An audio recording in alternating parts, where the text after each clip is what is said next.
দেখুন নদীর কিনারে এই চুনামাটির পাহাড়, এই চুনামাটির নিচে কয়লা। আপনাদেরকে দেখাবো একটু করে, দেখুন কয়লা কেমন করে বের করা। विलियम नगर गया था, ऑफिस में क्यों नहीं आया? कब गया था? मैं तेरे पास ही आया पैसा देने के लिए।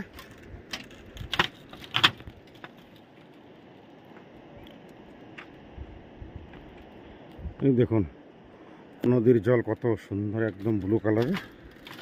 ওই সামনে দেখতেছেন ওই যে ব্লু কালারের যেটা দেখা যাচ্ছে, ওখানে একটা হোল আছে।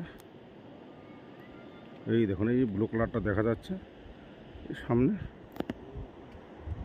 ওখান থেকে কয়লা বেরায়, একটা হোল আছে, হোলের ভিতর থেকে।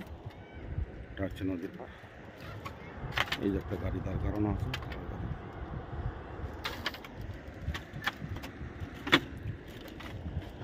বর্ষার সময় তো জল প্রচুর হয়, এখানে প্রচুর জল হয়।